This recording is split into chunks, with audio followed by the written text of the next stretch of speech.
Good afternoon. My name is Mary Iskander. I am a student at LAPU doing this for Biology 230. Today's date is December 6, 2025. We're discussing axial and appendicular skeleton. I did order a skeleton, but it was missing parts, and therefore we're not going to be able to use it today. So I did print out some photos, and we're going to go over the bones. So I have here our first top right here. The first pointed part is the frontal bone. Then we have the parietal. Here we have the sphenoid. Down here we have the ethmoid, the zygomatic. Right here is the nasal, which would be up here. And we have our mandible. We have our axilla. And we have a little part here that's is called vomer up here. Okay. Our next photo is our posterior skeleton. Up on top is our parietal. Right here is our occipital. Down here is our mandible. And these parts right here is our temporal. Then we have a lateral skull. And up here, we're going to start right here. We have the frontal. Down here is our ethmoid, lacrimal. Then we have, lacrimal right here. And then down here is the nasal. Then we have the zygomatic right here, the yellow area. The maxilla is up here. And the mandible is down here. We have the bottom part right here is the temporal, occipital down here. Then up here would be the sphenoid, and up on top would be the parietal.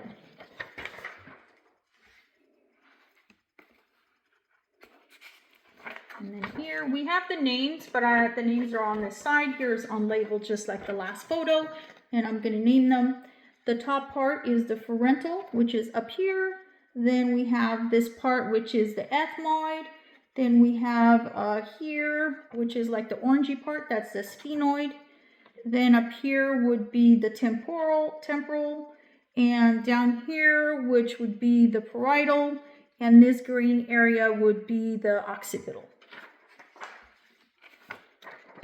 Then we have our, here is our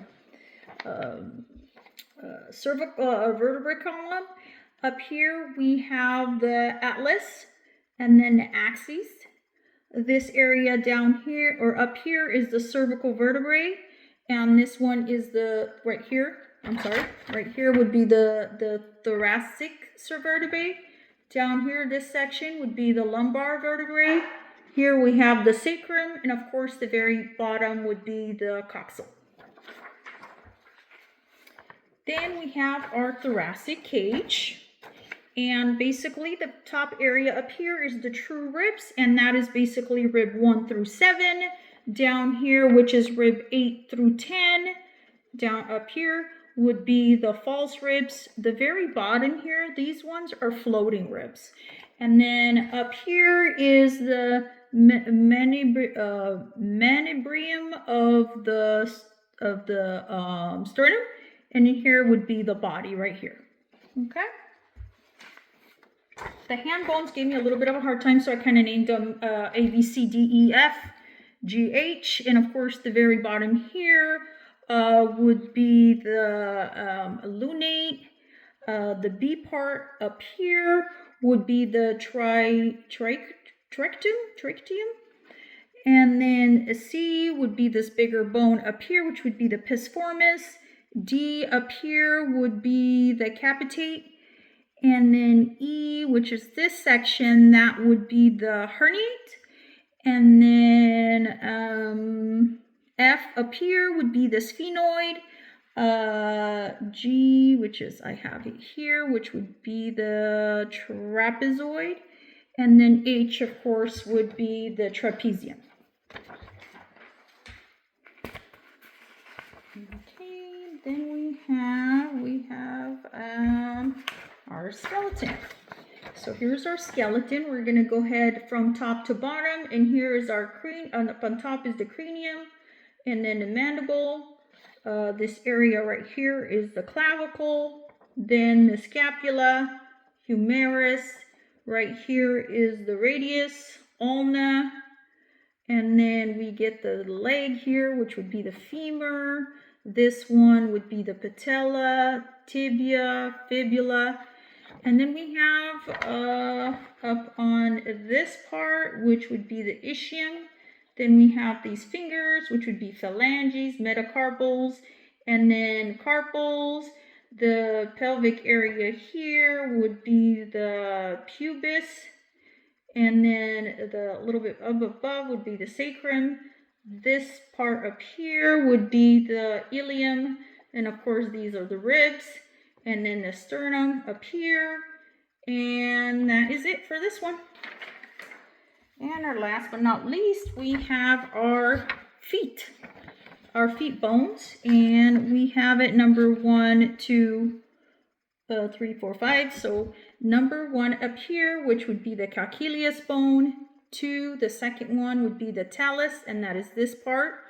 And then the navigator would be right here. That's the navigator. 4 up here, which would be right in the middle. That is the medial cunium. And then 5, which is right in the center, that would be the intermediate cunium.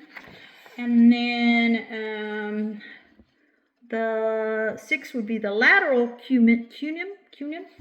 And then 7 here would be the cuboidal.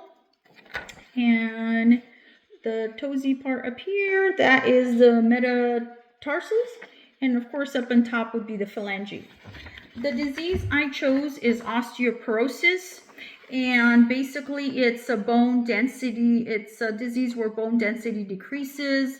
And as a result of the density decreasing, it becomes more fragile and porous, leading to fractures.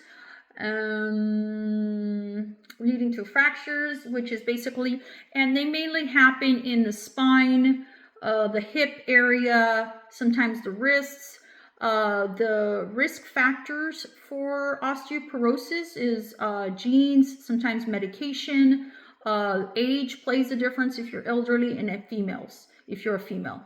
And that concludes my my lab visual. Thank you so much for watching me. Appreciate it.